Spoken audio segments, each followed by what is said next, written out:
هو الذي أرسل رسوله بالهدى ودين الحق ليظهره على الدين كله ولو كره المشركون صدق الله العظيم.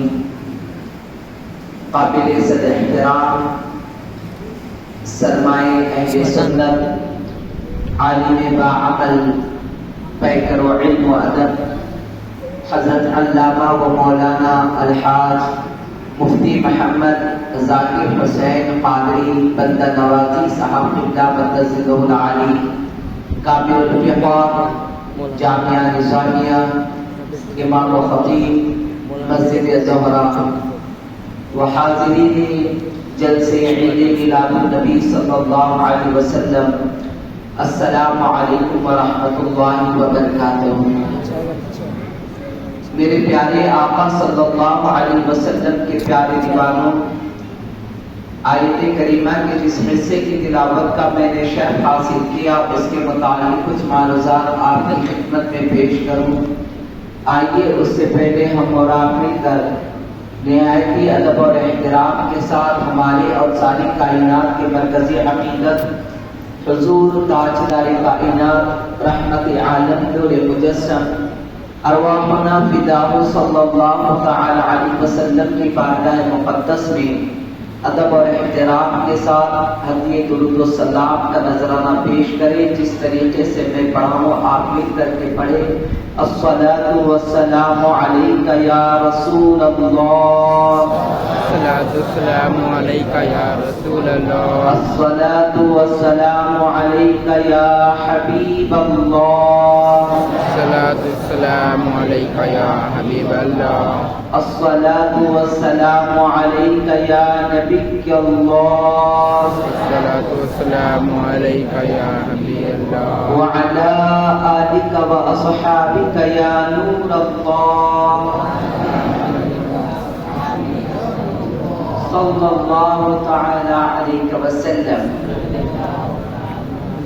آمد سرکار نے جہاں میں اجالا کر دیا، آمد سرکار نے جہاں میں اجالا کر دیا، کفر کی تاریک راتوں کو سویرا کر دیا۔ آمد سرکار نے جہاں میں اجالا کر دیا، کفر کی تاریک راتوں کو سویرا کر دیا، اور بھیج کر اپنا پیارا محبوب اس خالق کونین نے، بھیج کر اپنا پیارا محبوب اس خالق کونین نے ہم گناہگاروں کی بخشش کا سہارا کر دیا۔ اور جب کبھی سجائی ہم نے محفل میلاد، جب کبھی سجائی ہم نے محفل میلاد، ہر چاروں طرف اللہ کی رحمت نے سایہ کر دیا۔ میرے پیارے آقا صلی اللہ علیہ وسلم کے پیارے دیوانوں، بہت ہی مختصر سا وقت ہے۔ اللہ رب العزت جل جلالہ کی بارگاہ مقدس میں دعا کرتا ہوں کہ اللہ رب العزت جل جلالہ اس کے سلسلے میں مجھے حق کہنے کی، آپ تمامی حضرات کو حق سننے کی، اور پھر ہم سب کو حق پر عمل کر کے زندگی گزارنے کی توفیق عطا فرمائے۔ میرے پیارے آقا صلی اللہ علیہ وسلم کے پیارے دیوانوں، میں آپ تمامی حضرات سے گزارش بھی کرتا ہوں کہ صرف سن کر کے نہ چلے جائیے گا، بلکہ سننے کے بعد اپنی زندگی میں ایک انقلاب پیدا کرنے کا جذبہ لے کر یہاں سے اٹھے، آمد رسول صلی اللہ علیہ وسلم کے مقصد کو سمجھنے کی کوشش کریں، اور آج تک جو ہماری زندگی بہرا روی کا شکار ہو کر کے گزر رہی تھی، اور یہ کوشش کریں کہ آج کے بعد سے ہم اپنی زندگی کو بے لگام نہیں چھوڑیں گے۔ اللہ رب العزت جل جلالہ اور اس کے پیارے حبیب صلی اللہ علیہ وسلم کی اطاعت میں ہم اپنی زندگی کو گزاریں گے۔ میرے پیارے آقا صلی اللہ علیہ وسلم کے پیارے دیوانوں، اگر ہم قرآن مقدس کا مطالعہ گہرائی کے ساتھ کریں گے تو ارسال رسول صلی اللہ علیہ وسلم کا مقصد ہمیں سمجھ میں آئے گا۔ اللہ رب العزت جل جلالہ نے اپنی کتاب مقدس میں بعثت رسول صلی اللہ علیہ وسلم کے کئی مقاصد کو بیان فرمایا ہے۔ کہیں ارشاد فرمایا وما ارسلنا من رسول الا ليطاع باذن اللہ. تو کہیں ارشاد فرمایا لقد من اللہ علی المؤمنین اذ بعث فیہم رسولا. تو کہیں ارشاد فرمایا وما ارسلناک الا رحمتا للعالمین. اب جس آیت کریمہ کی تلاوت کا میں نے شرح حاصل کیا اس میں رب قدیر جل جلالہ نے اپنے پیارے محبوب صلی اللہ علیہ وسلم کی بعثت کے حوالے سے ایک عظیم مقصد بیان فرمایا ہے. آپ اندازہ تو لگائیے کوئی بھی انسان دنیا میں بغیر مقصد کے نہیں آیا. وہ قوم تباہ ہو جاتی ہے, وہ انسان برباد ہو جاتا ہے جو بے مقصد کے اپنی زندگی کو گزارا کرتا ہے. میرے پیارے آقا صلی اللہ علیہ وسلم کے پیارے دیوانوں, جس طریقے سے آپ کے یہاں پر آنے کا جو مقصد ہے اسی طریقے سے میرے بھی آنے کا یہاں پر کچھ مقصد ہے. اور اسی طریقے سے پیغمبر رحمت صلی اللہ علیہ وسلم کو مبعوث فرمانے کے حوالے سے بھی اللہ رب العزت جل جلالہ نے مقصد بیان فرمایا ہے. آپ جانتے ہیں حضرت عیسیٰ علیہ السلام میں اور میرے آقا صلی اللہ علیہ وسلم کی آمد میں کم و بیش 450 یا 550 سال کا ایک طویل عرصہ گزر چکا تھا. حضرت آدم سے لے کر حضرت عیسیٰ علیہ السلام تک جتنے بھی انبیاء کرام علیہ السلام تشریف لائے سب نے اللہ کی وحدانیت کی گواہی دی. قوم کو اللہ کی بارگاہ کی طرف لے جاتے رہے, قوم انبیاء کرام کو ستاتی رہی, انبیاء کرام کے اوپر پتھریں برساتی رہی. اللہ اکبر. قوم نے انبیاء کرام کے اوپر اتنا ظلم کیا کہ بنی اسرائیل کے انبیاء کو شہید کر دیا گیا. حضرت عیسیٰ علیہ السلام کی جان کو جب خطرہ لاحق ہو گیا حضرت عیسیٰ پیغمبر نے اللہ کی بارگاہ میں معروضہ عرض کرنے لگے میرے مولا میں میری قوم سے عاجز آ چکا ہوں, اب تو میری مدد فرما. اللہ رب العزت جل جلالہ نے اپنے دست قدرت سے حضرت عیسیٰ علیہ السلام کو آسمانوں پر بلا لیا. اب زمین پر بظاہر کوئی نبی موجود نہیں تھا, زمین پر بظاہر کوئی پیغمبر نظر نہیں آ رہا تھا. اب زمین پر رہنے والے انسانوں کی پوزیشن بدل چکی تھی. زمین پر رہنے والا انسان درندہ بن چکا تھا. زمین پر رہنے والا انسان انسانیت کے سبق کو فراموش کر چکا تھا. زمین پر رہنے والا انسان شرارت کا ایسا پیکر بن چکا تھا کہ اپنی ہی بہن کا ہاتھ پکڑ کر شراب خانے کی طرف لے جاتا ہوا نظر آ رہا تھا, اپنی بیوی کو جوئے کے اندر ہانکتا ہوا نظر آ رہا تھا. اللہ اکبر. زمین پر رہنے والا انسان اپنی بچیوں کو زندہ زمین میں دفن کرتا ہوا نظر آ رہا تھا. زمین پر رہنے والا انسان اپنی بچیوں کو پہاڑ کی بلندیوں سے پھینکتا ہوا نظر آ رہا تھا. ایک بچہ جب جوانی کی دہلیز پر قدم رکھتا اور شہوت کا غلبہ اس کے اوپر طاری ہو جاتا, کوئی خاتون اسے نظر نہیں آتی تو اپنی ماں اور بہن کی عزت کو تار تار کرتا ہوا نظر آ رہا تھا. ظلم و ستم کا طوفان ہے, بے عملی کا طوفان ہے, بد عملی کا طوفان ہے. انسانیت کمزور کی بھی نظر آ رہی تھی. ایسے نازک موقع پر اللہ رب العزت جل جلالہ نے اپنے پیارے محبوب صلی اللہ علیہ وسلم کو مبعوث فرمایا اور اعلان فرما دیا وما ارسلناک الا رحمتا للعالمین. اب جب میرے آقا صلی اللہ علیہ وسلم تشریف لائے تو انسانوں کو انسانیت کا درس عطا فرمایا, انسانوں کو انسانیت کا پیغام عطا فرمایا. اگر آج کوئی بیٹا اپنی ماں کے قدموں کو چوم کر جنت کے مزے لیتا ہے تو میرے مصطفیٰ کی میلاد کا صدقہ ہے. اگر آج کوئی بھائی اپنی بہن کے سر پر عزت کی چادر کرتا ہے تو یہ بھی میرے آقا کی میلاد کا صدقہ ہے. اگر آج کوئی باپ اپنی بیٹی کے سر پر شفقت کے ساتھ ہاتھ رکھتا ہے تو یہ بھی مصطفیٰ جان رحمت کی میلاد کا صدقہ ہے. میرے پیارے آقا صلی اللہ علیہ وسلم کے پیارے دیوانوں, آپ اندازہ تو لگائیے رسول رحمت صلی اللہ علیہ وسلم کی جنم گھڑی سے پہلے انسان کتنے برباد ہو چکے تھے, انسان کتنے تباہ ہو چکے تھے. بہنوں کی عزتیں بھائی کے ہاتھوں سے محفوظ نہیں تھی. ایک بہن بھائی سے ڈرا کرتی تھی, ایک بیٹی اپنے باپ سے ڈرا کرتی تھی, ایک ماں اپنے جوان بیٹے سے ڈرا کرتی تھی, اس لیے کہ اسے انسانیت کا سبق کوئی دینے والا موجود نہیں تھا. میرے رسول صلی اللہ علیہ وسلم نے باپ کے دل میں بیٹی کی عظمت کو پیدا کیا, بیٹے کے دل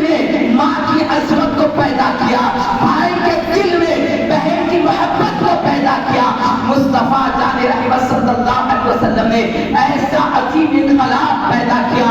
میرے پیارے آقا صلی اللہ علیہ وسلم کے پیارے دیوانوں، آپ جانتے ہیں یہ انقلاب یوں ہی پیدا نہیں کیا گیا ہے، بلکہ میرے رسول صلی اللہ علیہ وسلم نے یہ پیغام دینے سے پہلے اپنے پیٹ پر پتھر باندھتے ہوئے نظر آ رہے تھے. یہ پیغام دینے سے پہلے میرے مصطفیٰ مکے کے گدیوں میں پھر رہے تھے، لوگ پتھر برساتے ہوئے نظر آ رہے تھے. میرے پیارے آقا صلی اللہ علیہ وسلم کے پیارے دیوانوں، عشق مصطفیٰ کا دعویٰ کرنا یہ تو بڑا آسان ہے، لیکن محبت رسول کی دلیل پیش کرنا یہ بڑا مشکل نظر آتا ہے. آپ اندازہ لگائیے رسول اعظم صلی اللہ علیہ وسلم یہ جو دین کی تبلیغ فرمائے ہیں اس کے لیے کتنی محنتیں کیے. آج اگر عادل آباد کی سرزمین سے، مسجدوں سے، میناروں سے اذان کی آواز آ رہی ہے تو مصطفیٰ جان رحمت کی قربانیوں کا صدقہ ہے. اگر آج پوری دنیا کے اندر علل اعلان کوئی سر پر ٹوپی پہنتا ہے، کوئی سر پر عمامہ شریف کو سجاتا ہے تو مصطفیٰ کی میلاد کا صدقہ ہے. میرے پیارے آقا صلی اللہ علیہ وسلم کے پیارے دیوانوں، یہ دین کیسے پھیلا؟ ذرا سوچو تو صحیح. اس دین کے لیے ہم نے کیا قربان کیا، ہم نے کتنی دولت لگائی، ہم نے اپنا کتنا خون اس دین کو دیا ہے. ارے خون دینا تو بہت دور کی بات ہے، دولت دینا تو بہت دور کی بات ہے. اس اسلام کے لیے ہم نے ایک پسینے کا خطرہ بھی نہیں دیا. اس کے باوجود بھی اللہ نے اسلام جیسی عظیم نعمت سے ہمیں مالا مال فرمایا ہے. آپ اندازہ لگائیے آج پوری دنیا کے اندر جو امت مسلمہ تباہی کا رونا روتی ہوئی نظر آ رہی ہے، اس دین کی قدر نہیں کرنے کی وجہ سے، اللہ کے رسول کی تکلیف کی قدر نہیں کرنے کی وجہ سے، میرے آقا کے حوالے سے ہم جانتے ہیں ایک باپ اگر محنت کرتا ہے، مشقت کرتا ہے، باپ کا بیٹا اگر وفادار ہے تو باپ کی محنتوں کا اس سے خیال رہتا ہے. لیکن ذرا سوچو تو صحیح ہم کیسے امتی ہیں؟ ہم صرف محبت رسول کا دعویٰ کرتے ہیں. کیا کبھی ہم نے سرکار کی گریزاری کو محسوس کیا ہے؟ کیا کبھی ہم نے سرکار کی بھوک کو محسوس کیا ہے؟ کیا کبھی ہم نے سرکار کی تکلیف کو محسوس کیا ہے؟ وہ رسول صلی اللہ علیہ وسلم جو ساری رات جاگ کر کے ربی حبی امتی کی صدائیں لگایا کرتے تھے. میرے پیارے آقا صلی اللہ علیہ وسلم کے پیارے دیوانوں، یہ دین کے حوالے سے دیکھو آج جو مسلمان پریشانی کی زندگی گزار رہے ہیں، اللہ تو وعدہ فرمایا ہے میرے بندو کامیاب تو تم ہی رہو گے، ولا تہینوا ولا تحزنوا وانتم الاعلون ان کنتم مؤمنین. میرے بندو تم رنج نہ کرو، غم نہ کرو، پریشان نہ ہو، اعلیٰ تم ہی رہو گے، کامیاب تم ہی رہو گے، بلند تم ہی رہو گے، عزت دار تم ہی رہو گے، تاجدار تم ہی رہو گے، وقار دار تم ہی رہو گے. کامیابی تمہارے قدموں کو چومے گی، عزت بڑھ کے تمہیں اپنی باہوں میں لے لے گی، بشرطے کہ تم پکے کامل مومن بن جاؤ. اور مومن کسے کہتے ہیں؟ مومن کی صفت قرآن مقدس میں بیان کی گئی، انما المؤمنون الذین اذا ذکر اللہ وجلت قلوبهم واذا تلیت علیہم آیاتہ زادتهم ایمانا. مومن کی شان بیان کی جا رہی ہے، مومن کی تعریف بیان کی جا رہی ہے، مومن کی عظمت بیان کی جا رہی ہے. مومن تو اسے کہا جاتا کہ جب ان کے سامنے اللہ کا ذکر کیا جائے تو دل پارا پارا ہو جاتا ہے، دل میں اللہ کا خوف پیدا ہوتا ہے، دل میں خشیت ربانی پیدا ہوتی ہے. اور آگے فرمایا گیا وَإِذَا تُلِيَتْ عَلَيْهِمْ آيَاتُهُ زَادَتْهُمْ ایمانا. جب ان کے سامنے قرآن پاک کی تلاوت کی جاتی ہے تو ان کا ایمان بڑھتا چلا جاتا ہے، ان کے ایمان میں نور پیدا ہوتا ہے. میرے پیارے آقا صلی اللہ علیہ وسلم کے پیارے دیوانوں، آمینہ کے لال نے فرمایا قرب قیامت قرب قیامت ایسا منظر ہو جائے گا، مومن رات کو مومن ہوگا، صبح اٹھے تک اس کا ایمان رخصت ہو جائے گا. اب اسی آیت کریمہ کے حوالے سے مفسرین کرام ارشاد فرماتے ہیں انما المؤمنون الذین اذا ذکر اللہ وجلت قلوبهم کے حوالے سے فرماتے ہیں کہ پوچھنے والوں نے پوچھا حضور ہمیں کیسے پتا چلے ہمارا ایمان ہے بھی یا رخصت ہو گیا؟ فرماتے ہیں کہ جب مسجد سے اللہ کی اذان کی آواز آئے، اللہ کی کبریائی کا اعلان ہو جائے، اللہ اکبر کی صدائیں آئے، سارا کام چھوڑ کر جب ہمارے قدم مسجد کی طرف بڑھنا محفوظ ہے. اگر مسجد کی طرف قدم بڑھنا بند ہو گئے تو اللہ کی بارگاہ میں توبہ استغفار کرو, اپنے ایمان کا محاسبہ کرو کہ اللہ نے اپنے دربار میں آنے سے کیوں روک رہا ہے. میرے پیارے آقا صلی اللہ تعالی علیہ وسلم کے پیارے دیوانوں, آخری ایک روایت حدیث پاک آپ کے سامنے پیش کر کے اپنی بات کو ختم کر دیتا ہوں. رسول پاک صلی اللہ علیہ وسلم اپنی امت سے کتنا پیار کرتے ہیں, کتنی محبت کرتے ہیں. اور نوجوانوں, ہم سوچیں کہ ہم ہمارے آقا سے کتنی محبت کرتے ہیں. آج تو بناوٹی پکچریں دیکھ کر کے, ایموشنل سیریل دیکھ کر کے مسلمان رو کر اپنی آنسوں کو برباد کرتا ہوا نظر آ رہا ہے. لیکن بتاؤ, کیا کبھی یہی آنسو حضور کی محبت میں بھی کبھی نکلے ہیں؟ کیا یہی آنسو آقا کی یاد میں بھی کبھی نکلے ہیں؟ اللہ کے رسول صلی اللہ علیہ وسلم تشریف فرما ہے. اللہ اکبر, صدیق اکبر بھی موجود ہے, فاروق اعظم بھی موجود ہے, سرکار سیدنا عثمان غنی بھی موجود ہے, مولا کائنات بھی موجود ہے, حضرت عبد الرحمن بن عوف بھی موجود ہے, حضرت بلال حبشی بھی موجود ہے. اچانک اللہ کے رسول کھڑے ہو جاتے ہیں, آقا کی آنکھوں میں آنسو آ جاتے ہیں. اتباع صحابہ کرام بھی اٹھ کر کھڑے ہو جاتے ہیں اور عرض کرتے ہیں, فداک ابی و امی یا رسول اللہ صلی اللہ علیہ وسلم, اے اللہ کے رسول, آپ پر ہمارے ماں باپ قربان ہے. آقا, ابھی آپ ہم سے مسکرا کر بات کر رہے تھے, اچانک یہ کھڑے کیوں ہو گئے؟ اس مدینے کے تاجدار نے, اس محسن انسانیت رحمت عالم نے فرمایا, اے ابا بکر, مجھے میری امت یاد آ گئی, اس لیے میں کھڑا ہو گیا. مجھے میری امت یاد آ گئی کہ کل برس قیامت میری امت کا کیا ہوگا. اے ابو بکر, اپنے ہاتھ اٹھاؤ اور دعا کرو, اللہ امت محمدیہ کی مغفرت فرما دے. صدیق اکبر نے جیسے ہی دعا کی, سرکار صلی اللہ علیہ وسلم مسکرانا شروع کر دیتے ہیں. آپ اندازہ تو لگائیے, حضور اپنی امت سے کتنا پیار کرتے تھے, حضور اپنی امت سے کتنی محبت فرماتے تھے. میرے پیارے آقا صلی اللہ علیہ وسلم کے پیارے دیوانوں, آقا کریم صلی اللہ علیہ وسلم نے سارے برائیوں کو ختم کرنے کے لیے اور حسن اخلاق کی تعلیم دینے کے لیے میرے آقا تشریف لائے. بچوں کو والدین کی قدر سکھائی, والدین کو بچوں کی تعلیم اور تربیت کے حوالے سے تعلیم عطا فرمائی, بھائیوں کو بہنوں کی عزت اور حفاظت کا شعور عطا کیا گیا, بہنوں کو بھائیوں کے حوالے سے فرمایا گیا. ایک مکمل نظام اللہ کے رسول نے اپنی امت کو عطا فرمایا ہے. آپ دیکھو, آج ہم جو پریشانی میں ہیں, آج مسلمان بچیاں چورت پر کیوں بھی مانگ رہی ہے, آج امت مسلمہ کی جوان بیٹیاں لہجوں میں کیوں بک رہی ہے, آج یہ تباہی کیوں آ گئی؟ حالانکہ ہمارا رب اللہ, جس رب کو ہم مانتے ہیں, وہ بڑا عظمت والا ہے, وہ بڑا طاقت والا ہے, وہ بڑی قدرت والا ہے, وہ بڑی شان والا ہے. جس دین کو ہم مانتے ہیں وہ دین بڑی طاقت والا ہے, بڑی عظمت والا ہے, بڑی شان والا ہے. جس رسول کو ہم مانتے ہیں وہ سردار الانبیاء ہے, وہ ساری کائنات کے تاجدار ہے, وہ نبی بڑی شان والے ہیں. جو کتاب ہمیں دی گئی ہے وہ بڑی عظمت والی کتاب ہے, بڑی شان والی کتاب ہے.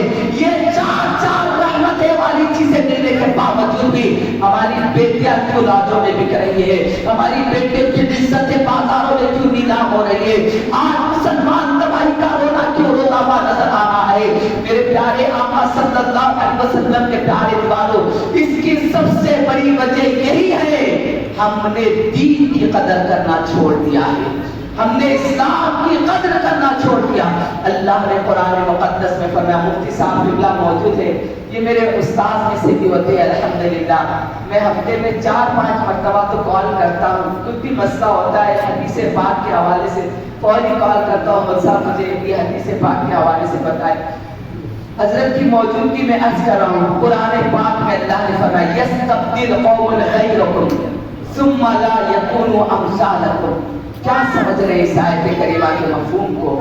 میرا اللہ ارشاد فرماتا ہے, اگر تم اللہ کے دین کی قدر نہیں کرو گے, اللہ کے دین کی مدد نہیں کرو گے, اللہ کو تمہاری کوئی پرواہ نہیں, اللہ کو کوئی پرواہ ہی نہیں ہے تمہاری, اور اللہ تمہارے اوپر ایسی قوم کو مسلط کر دے گا. اور دوسری ایک جگہ یوں فرمایا کہ اللہ دوسری قوم کو لا دے گا اور تم سے اچھی طریقے سے دین کا کام کریں گے، اور جب تم دین کی ناقدری کرو گے نا تو اللہ تمہیں چھوڑ دے گا، کدھر بھی چلے جائے۔ ایک بچہ جب نافرمانی کرتا ہے، ماں باپ کیا کہتے ہیں کہ چھوڑ دیا ہم جان دو یار، ارے آپ کا بیٹا فلاں جگہ لڑائی جھگڑا کر رہا تھا، باپ بولتا چھوڑ دو یار اس کا، چھوڑ دو میرے، وہ نافرمان ہو گیا، میں کتنا اس کو کالج میں پڑھایا، اسکول میں پڑھایا، اتنا پیسہ لگا، برباد کر دیا آپ اس کو۔ باپ یہ کہتا ہے اسی طریقے سے جب تم اللہ کے رسول کے آنسوں کی قدر نہیں کرو گے نا، اللہ کے رسول جو پیٹ پر پتھر باندھ کر کے خندق کو کھودتے تھے، صرف بولنے کے لیے نہیں کہ اس کو محسوس بھی کرنا ہے۔ 3 مہینے تک میرے رسول کے گھر میں چولہا نہیں جلا کرتا تھا۔ ام المومنین سیدہ عائشہ صدیقہ سلام اللہ علیہا فرماتی ایک چاند دیکھتے تو دوسرا چاند نظر آنے تک ہمارے گھر میں چولہا نہیں جلا کرتا تھا۔ 2 کالی چیزوں پر ہم اپنا گزارا کرتے تھے، یعنی کھجوروں کے اوپر گزارا کرتے تھے۔ اس کے باوجود بھی آقا کریم صلی اللہ علیہ وسلم نے اپنی امت کی فکر کی ہے۔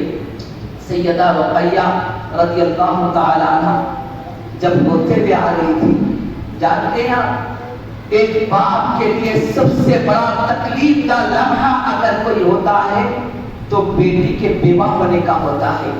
بیٹی کو اگر طلاق دے دیا گیا یا بیٹی کے شوہر کا انتقال ہو جاتا ہے، جوان بیٹی جب بیوہ ہو جاتی ہے باپ کے پیروں سے زمین نکلتی بھی چلے جاتی ہے۔ اللہ اکبر، سرکار پاک صلی اللہ علیہ وسلم کی شہزادی ابو جہل کے سیدہ زینب، معاف کرنا سیدہ زینب رضی اللہ تعالی عنہ کو جب طلاق دے دیا گیا، حضرت سیدہ زینب روتی بھی گھر کو آ رہی تھی، رسول پاک صلی اللہ علیہ وسلم حرم پاک کی طرف تشریف لے جا رہے تھے، فرماتے بیٹی کیوں رو رہی ہے؟ عرض کرنے لگی ابا جان آپ کی بیٹی کو طلاق دے دیا گیا۔ کیوں طلاق دیا گیا؟ اس لیے کہ مجھ سے یہ کہا گیا اپنے باپ کو روکو نئے دین کا کام کرنے سے۔ اللہ اکبر، آقا کریم صلی اللہ علیہ وسلم نے اپنی بیٹی کو دلاسا دیتے ہیں، فرماتے بیٹی تم گھر تشریف لے جاؤ، میں اللہ کے دین لوگوں تک پہنچا کر کے آتا ہوں، میں کعبے تک جا کر اللہ کا حکم پہنچا کر کے آتا ہوں۔ آپ اندازہ لگائیے بیٹی کو طلاق دے دیا گیا، اس کے باوجود بھی رسول پاک صلی اللہ علیہ وسلم اللہ کے دین کی بات لوگوں تک پہنچاتے ہوئے نظر آ رہے ہیں۔ مسلمانوں، ہم نے دین کا کتنا کام کیا، ہم کو اللہ نے اسلام جیسے عظیم نعمت عطا فرمائی، ہم نے اس کی کتنی قدر کی اور اس کا کتنا حق ہم نے ادا کیا۔ یاد رکھو اپنی زندگی میں انقلاب پیدا کرو، اپنی زندگی میں تبدیلی لاؤ، سارے برے اخلاق کو چھوڑنے کی کوشش کرے، والدین کے ساتھ حسن سلوک کا معاملہ پیش کرو۔ آج ہر جگہ 2 چیزیں یہاں پر، ایک والدین کی بھی غلطی ہے جنہوں نے بچوں کو دین نہیں سکھایا، جس کی وجہ سے بڑے بچے جوان ہونے کے بعد والدین کے ساتھ بے ادبی کے ساتھ گفتگو کرتے ہیں۔ میں ان نوجوانوں سے کہنا چاہتا ہوں اگر آج کوئی پیر صاحب آگے، اگر آج کوئی مولانا آگے تو ان کا ہاتھ چومتے چاہتے ہوئے نظر آتے، ان کو نذرانہ دیتے ہوئے نظر آتے۔ یاد رکھو اگر کسی کے والدین ناراض ہے اس کا کوئی عمل قابل قبول نہیں ہو سکتا، چاہے تم کتنی بھی خدمت کر لو کسی اور کی، اس وقت تک ناراضی اللہ نہیں ہوگا جب تک کہ تمہارے والدین تم سے ناراض ہو۔ صحابہ اکرام حضرت ابو ہریرہ رضی اللہ تعالی عنہ فرماتے ہیں ایک صحابی، ایک شخص آقا کریم صلی اللہ علیہ وسلم کی بارگاہ میں حاضر ہوا، آ کر عرض کرنے لگا من احق بحسن صحابتی یا رسول اللہ۔ سرکار پاک صلی اللہ علیہ وسلم نے فرمایا امکا، اے اللہ کے رسول میرے سب سے زیادہ حسن سلوک کے حقدار کون ہے؟ آقا نے فرمایا تیری ماں ہے۔ ثم من قال یا رسول اللہ؟ قال رسول اللہ صلی اللہ علیہ وسلم امکا، اے اللہ کے رسول اس کے بعد کون ہے؟ آقا نے فرمایا تیری ماں ہے۔ پھر کون ہے یا رسول اللہ؟ 3 مرتبہ اس نے کہا ثم من یا رسول اللہ، فرمایا امکا۔ اب اس کے بعد 3 مرتبہ ماں کے حوالے سے فرمانے کے بعد فرمائے ثم من یا رسول اللہ ابو کا، کہ اس کے بعد تیرے والد ہیں۔ میرے پیارے آقا صلی اللہ علیہ وسلم کے پیارے دیوانوں، حج کو جاتے ہیں، عمرے کو جاتے ہیں، اللہ سب کو کعبہ دکھائے، لیکن کوئی یہ گارنٹی نہیں دے سکتا کہ میرا حج قبول ہو چکا ہے، کوئی یہ گارنٹی نہیں دے سکتا کہ میرا عمرہ قبول ہو گیا، لیکن مدینے کے تاجدار ارشاد فرماتے ہیں کوئی اولاد اپنے ماں باپ کو محبت کی نظر سے دیکھتا ہے، اللہ اس کو مقبول حج کا ثواب عطا فرماتا ہے۔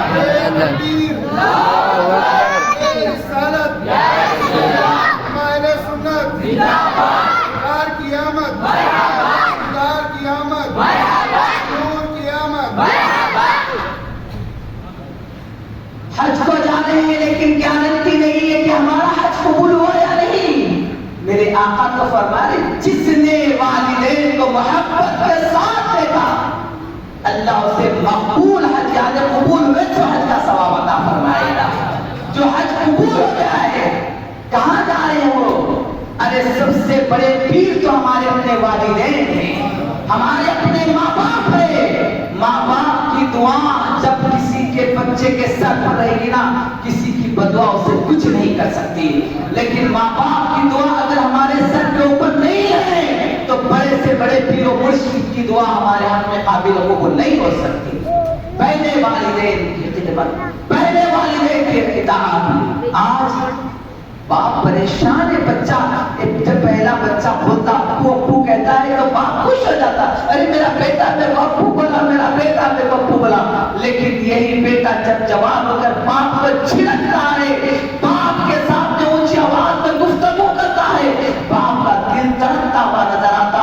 میرے پیارے آقا صلی اللہ علیہ وسلم کے پیارے دیوانوں، والدین کو کیا سمجھتے ہو؟ اگر ایک دوست باہر آ کر تھالی مارتا ہے، آواز دیتا ہے، ماں کام لگاتی ہے تو ماں کو چھڑکتے ہوئے بچے نکل کے چلے جاتے ہیں، باپ کو چھڑکتے ہوئے بچے نکل کے چلے جاتے ہیں۔ یاد رکھو یہ کوئی تمہارا ہمدرد نہیں ہو سکتا۔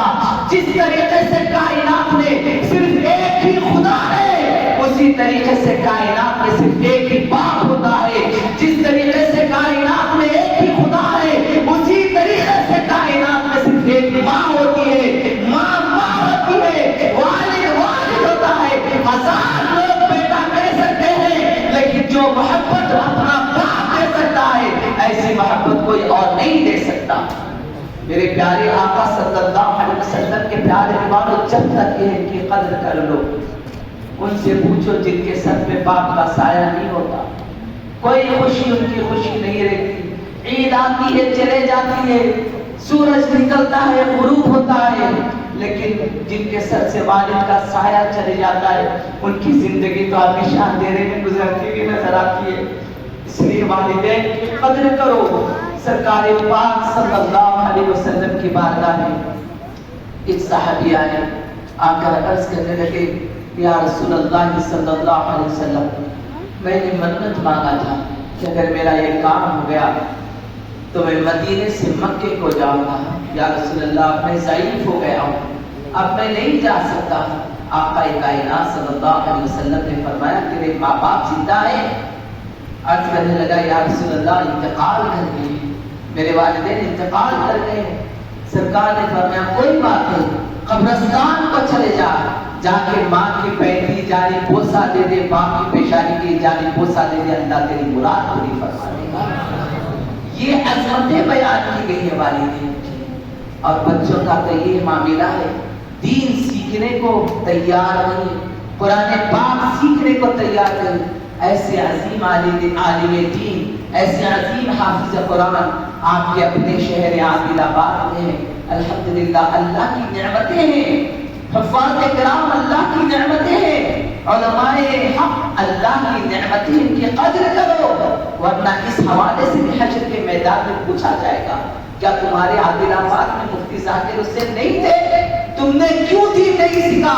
کیا تمہارے عادل آباد میں کوئی اور حافظ قرآن نہیں ہے؟ تمہارے اپنے محلے میں مسجد نہیں ہے؟ تم نے کیوں نہیں سیکھا؟ آج باپ کی لاش تڑپ رہی ہے کہ باپ کی لاش کہے گی کہ میرا بیٹا میرے لیے مغفرت کی دعا کرے، لیکن بچہ ہے کہ اس کو مغفرت کی دعا کرنے ہی نہیں آ رہا ہے، وہ سیکھ ہی نہیں رہا ہے قرآن پاک کو، تو کیا مغفرت کی دعا کرے گا؟ میرے پیارے آقا صلی اللہ علیہ وسلم کے پیارے دیوانوں، وہ باپ جس نے اولاد کے لیے اپنا شباب قربان کر دیا، وہ باپ جس نے اپنی اولاد کے لیے اپنی جوانی برباد کر دی، وہ باپ جس نے اولاد کے لیے نہ دوپہر دیکھا، نہ شام دیکھا، نہ بھوک کی پرواہ کی، نہ پیاس کی پرواہ کی، جس طریقے سے مال ملتا ہے لا کر اولاد کو دینے کی کوشش کرتا، اچھے سے اچھے کپڑے پہنانے کی کوشش کرتا، خود نہیں کھا کر اپنی اولاد کو کھلاتا ہے، لیکن اس باپ کے انتقال کے بعد اگر کوئی اولاد اپنے والدین کے لیے سورہ یاسین شریف پڑھ کر تلاوت کر کے بخشش کا سبب نہیں کر سکی تو ایسی اولاد کا کیا فائدہ ہے؟ اس لیے سیکھو، دین سیکھو، قرآن پاک پڑھنا سیکھو، اللہ کے دین کو سیکھو۔ میرے پیارے آقا صلی اللہ علیہ وسلم کے پیارے والوں، ام المؤمنین سیدہ عائشہ صدیقہ رضی اللہ تعالی عنہ ارشاد فرماتی ہیں، آقا کریم صلی اللہ علیہ وسلم کی جو میلاد کا ہم جلسہ منا رہے ہیں، اسی جلسے کے حوالے سے عرض کرتا ہوں، ہم کیوں میلاد کا جلسہ مناتے ہیں؟ میلاد پاک کا جلسہ منانے کا ہم تو صرف سال میں ایک مرتبہ مناتے ہیں، ہمارے آقا تو ہر رات ہم کو یاد فرماتے تھے، ہر دن ہم کو یاد فرماتے تھے، ایک لقمہ بھی کھانے کے لیے اٹھاتے میرے حضور اس وقت اپنی آنکھوں میں آنسو لے کر فرماتے کہ میں تو آج یہ لقمہ کھا رہا ہوں، میری غریب امت کا کیا ہوگا؟ ایک گوشت کا ٹکڑا کھاتے تو اس وقت بھی اپنی امت کو یاد فرماتے۔ مسلمانوں، ہم جو پکچریں دیکھ رہے ہیں، کیا کبھی ہم نے ہمارے آقا کو یاد کیا؟ جب ہم گانے سن رہے ہیں تو کیا کبھی ہم نے ہمارے آقا کو یاد کیا؟ جب ہم شراب نوشی کر رہے ہیں مسلمان تو کیا اس وقت ہم نے اپنے نبی کو یاد کیا ہے؟ پھر تباہی کا رونا روتے ہو، پھر کہتے ہیں کہ آج ہم کیوں برباد ہو گئے؟ ارے ہم نے تو اپنے دین کو اپنے ہاتھوں سے پیچھے کرتے ہوئے نظر آ رہے ہیں، ہم نے اللہ کی ناپسند کو اختیار کر لیا تو اللہ نے بھی اپنے ناپسندوں کو ہمارے اوپر مسلط کر دیا ہے۔ میرے پیارے آقا صلی اللہ علیہ وسلم کے پیارے والوں، ام المؤمنین عرض یہ کر رہا تھا، ام المؤمنین سیدہ بی بی عائشہ صدیقہ سلام اللہ علیہا رضی اللہ تعالیٰ عنہ ارشاد فرماتی ہیں کہ میں اور سرکار ہم دونوں بازو بازو بیٹھے ہوئے تھے، مسکرا مسکرا کر باتیں کر رہے تھے، ایک کے ہاتھ میں ایک کا ہاتھ تھا، انگلیوں میں انگلیاں ملی ہوئی تھی، رسول اعظم صلی اللہ علیہ وسلم کے ہاتھ میں میرا ہاتھ تھا، میرے ہاتھ میں مصطفیٰ کا ہاتھ تھا، ہم مسکرا کر باتیں کر رہے تھے، بڑا اچھا ماحول تھا۔ اچانک آسمان پر بجلی کے کڑکنے کی آواز آ گئی، جیسے ہی بجلی کے کڑکنے کی آواز آئی، آقا کائنات صلی اللہ علیہ وسلم مجھے چھوڑ کر اٹھ جاتے ہیں، اللہ کے رسول صلی اللہ علیہ وسلم ٹہلنا شروع کرتے ہیں، کبھی آسمان کی طرف دیکھ رہے ہیں، کبھی زمین کی طرف دیکھ رہے ہیں، کبھی دائیں جانب دیکھ رہے ہیں، کبھی بائیں جانب دیکھ رہے ہیں۔ اچانک آسمان پر بادل چھا جاتے ہیں اور بادل چھانے کے بعد بارش برسنا شروع ہو جاتی ہے، جیسے ہی بارش کے خطرات زمین پر آ جاتے ہیں، سرکار کے چہرے پر مسکراہٹ آ جاتی ہے، سرکار مسکرانا شروع کر دیتے ہیں۔ ام المؤمنین سیدہ عائشہ صدیقہ رضی اللہ تعالی عنہ فرماتی ہے، فداک ابی و امی یا رسول اللہ صلی اللہ علیہ وسلم، اے اللہ کے رسول آپ پر ہمارے ماں باپ قربان ہیں۔ آقا ابھی تو آپ مجھ سے مسکرا مسکرا کر باتیں کر رہے تھے، اچانک آسمان پر بجلی کے کڑکنے کی آواز آنے پر آپ کیوں بے چین ہو گئے؟ تو اس محسن انسانیت نے ارشاد فرمایا، اے عائشہ جب آسمان پر بجلی کے کڑکنے کی آواز آئی تو مجھے قوم عاد پر اللہ کی طرف سے جو عذاب نازل ہوا تھا وہ عذاب یاد آ گیا، کہیں ایسا تو نہیں کہ میرے گناہگار امتیوں کے گناہوں کے سبب سے آسمان سے اللہ پتھروں کی بارش نہ کر رہا ہو، اس لیے میں ٹہلنا شروع کر دیا تھا۔ لیکن جب تھوڑی دیر کے بعد بادل چھا جاتے ہیں اور آسمان سے بارش برسنا شروع ہو جاتی ہے، مجھے اطمینان ہو جاتا ہے کہ میرا کریم میری امت پر آسمان سے عذاب نازل نہیں فرما رہا ہے بلکہ میری امت پر رحمتوں کی بارشیں نازل فرما رہا ہے۔ آپ ذرا سوچو، جو رسول بجلی کے کڑکنے کی آواز کو سن کر امت کے لیے بے چین ہو جاتی ہے، اس رسول کی خوشی کے لیے ہم نے کیا کیا؟ میرے پیارے آقا صلی اللہ علیہ وسلم کے پیارے دیوانوں، آج ہم نے نوجوان خاص طور سے یہاں پر ماشاءاللہ تقریباً نوجوان ہیں، نوجوان کون تھے جانتے ہیں آپ؟ نوجوان تو اسلام کے سپہ سالار تھے، نوجوان تو مجاہدین اسلام تھے، نوجوان تو وقت نماز اپنے سجدوں کو جھکانے والے تھے، مساجدوں کو اپنی پیشانیوں سے سجانے والے تھے. وہ تھا مسلمانوں کا نوجوان، امت مسلمہ کا نوجوان. اس کی وہ تعریف تھی، وہ شان و عظمت تھی. آج کے دور کا نوجوان تو بس فلاں ہیرو کٹنگ کیسی ہے، میں بھی ویسی طریقے سے کی کٹنگ بناؤں. میرے آقا صلی اللہ علیہ وسلم نے ارشاد فرمایا، من تشبہ بقوم فہو منہم، جو جس قوم کی شباہت کو اختیار کرو گے قیامت کے میدان میں اسی کے ساتھ اس کا حشر ہوگا. کافروں کی شباہت کو اختیار کرو گے، دشمنان اسلام کی شباہت کو اختیار کرو گے تو ان کا انجام کیا ہوگا؟ کون برداشت کر سکتا؟ ذرا قیامت کا اگر تصور کرنا ہی ہے، بغیر اے سی کے نہیں رہ سکتے مصعب، بغیر پنکھے کے نہیں رہ سکتے، اور 50,000 سال کا ایک ایک دن کیسے گزارو گے؟ ایک بچہ جب مصیبت میں ہوتا ہے نا تو باپ بے چین رہتا ہے، بڑا بے قرار ہو جاتا ہے. اگر بچے کو پولیس پکڑ کے لے کے چلے گئی فلاں لیڈر کے پاس، فلاں منسٹر کے پاس، ادھر بھاگتا ادھر بھاگتا، میرے بچے کو بچا لو، میرے بچے کو چھڑا لو، ہر طریقے سے کوشش کرتا. لیکن ایک باپ اپنی اولاد سے اتنی محبت نہیں فرماتا جتنی محبت میرے نبی اپنی امت سے فرماتے ہیں. کبھی ہم نے نبی کی محبت کو محسوس کیا ہے؟ کبھی ہم نے نبی کی تکلیف کو محسوس کیا ہے؟ میرے پیارے آقا صلی اللہ علیہ وسلم کے پیارے دیوانوں کیا سمجھتے ہیں؟ کیا ہمارے اعمال سرکار کی بارگاہ میں پیش نہیں ہوتے؟ سرکار مدینہ علیہ السلام کو اعمال دکھائے جا رہے ہیں. آپ درود شریف پڑھ رہے ہیں تو آپ کا نام لے کر، آپ کے والد کا نام لے کر، یا رسول اللہ یہ فلاں شخص اور اس کے والد یہ، اس نے آپ کو درود و سلام کا نذرانہ پیش کیا. سرکار کی بارگاہ میں پیش کیا جا رہا ہے اور برے عمل بھی پیش کیے جا رہے ہیں، بتائے جا رہے ہیں یا رسول اللہ یہ دیکھیے آپ کا یہ امت ایسا کرے.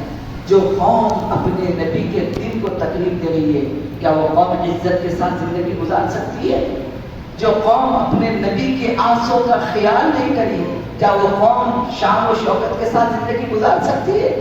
اس کی تباہی مقدر بن جاتی ہے، بربادی مقدر بن جاتی ہے، محلے اجڑ جاتے ہیں، گھراں تباہ ہو جاتے ہیں. میرے پیارے آقا صلی اللہ علیہ وسلم کے پیارے دیوانوں، پلٹ آنے کی ضرورت ہے، اپنے دین کی طرف پلٹنے کی ضرورت ہے، اپنے ماضی کی طرف پلٹنے کی ضرورت ہے. چھوڑو یہ نفسانی خواہشات کو، اپنے نبی کے دین کے ساتھ وفاداری کرو. ماہ محرم الحرام میں آپ نے تو سنا ہے، بیان کرنے والوں نے رو کر بیان کیا، بیان سننے والوں نے رو کر کے بیان سنا. لیکن بتاؤ داستان کربلا سننے کے بعد ہم نے کون سا انقلاب اپنی زندگی میں لایا؟ خود اپنے آپ سے پوچھ لے، خود پوچھ لے کہ میں نے کیا سیکھا ہوں. 10 محرم الحرام سے لے کر 10 محرم تک میں مسجد میں بیٹھا، جلسوں میں گیا، امام پاک کی قربانیوں کو پڑھا سنا. اپنے ننھے سے شہزادے کو، کون ایسا باپ ہے جو 6 مہینے کے بچے کو لا کر دشمنوں کے سامنے پیش کر سکتا؟ پتہ ہے آج کے دور میں کوئی ایسا باپ ہے؟ اللہ کے پیارے محبوب صلی اللہ علیہ وسلم کے شہزادے نواسے رسول سیدنا امام علی مقام رضی اللہ تعالیٰ عنہ 6 مہینے کے شہزادے کو بھی پیش کر دیا. ہم شفیع رسول مولا سیدنا امام علی اکبر کو بھی پیش کر دیا، اور ایک ہی صدا دے رہے تھے، مجھے اولاد عزیز نہیں ہے، مجھے اللہ کا دین عزیز ہے. ہمارا یہی نعرہ ہونا ہے، ہمیں دشمنان اسلام ہیرو ہیروئن عزیز نہیں ہے، ہمیں اللہ کا دین عزیز ہے، ہمیں شریعت محمدی عزیز ہے.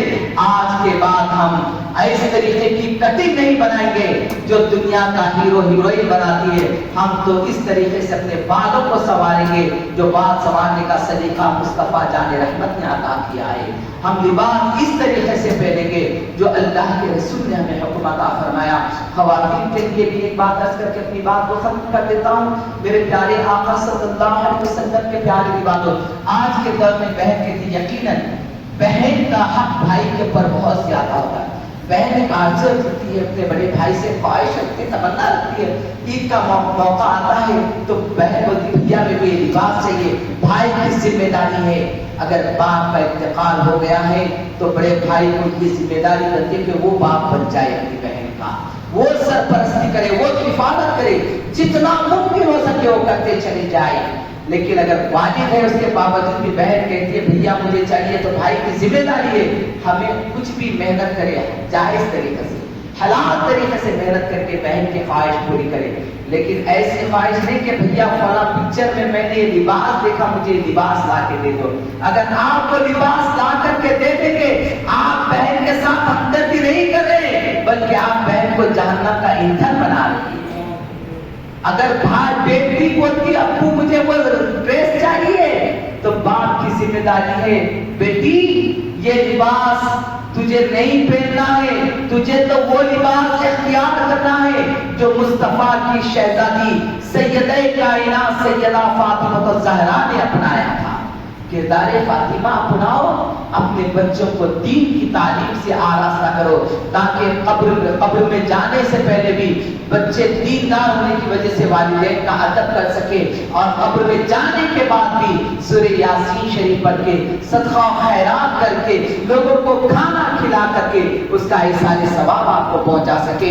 میرے پیارے آقا صلی اللہ علیہ وسلم کے پیارے دیوانوں، اتنی دور سے حیدرآباد سے آپ کے شہر میں آیا ہوں، 300 کلومیٹر سے آیا ہوں، 300 کلومیٹر جانا ہے، 600 کلومیٹر کا سفر کر کے آپ کے پاس آیا ہوں۔ بس آپ سے اتنی گزارش کرتا ہوں کہ میرے یہاں پر آنے کو آپ کامیاب بنا دیجئے، آپ مجھے کامیاب بس یہاں پر آنے کو کامیاب بنا دیجئے۔ بس میری ایک گزارش آپ قبول کر لیجئے، آج کے بعد ارادہ کریں نماز کی پابندی کریں گے اور اس وقت تک نہیں سوئیں گے جب تک کہ ہم کم سے کم 100 مرتبہ آقا کی بارگاہ میں درود شریف کا نذرانہ نہ پیش کریں۔ پڑھیں گے نا انشاءاللہ درود شریف؟ ہر وقت پڑھیں گے، ہر دن پڑھیں گے۔ ارے ہم تو آج پڑھے تھے کل بھول جاتے، لیکن اعلیٰ حضرت عظیم البرکت نے جو فرمایا جو نہ بھولا رضا ہم فقیروں کو یاد اس کی اپنی عادت کیجیے۔ ہر وقت سرکار ہم کو یاد کرتے تھے۔ شب معراج میں لامکہ کے مکی ہوئے تھے میرے آقا، اس وقت کی اپنی امت کو یاد فرما رہے تھے، یہاں تک کہ مزار میں لے رہے تھے اس وقت کی اپنی امت کو یاد فرما رہے تھے۔ وہ کون سا مقام ہے جہاں سرکار نے ہم فقیروں کو فراموش کیا؟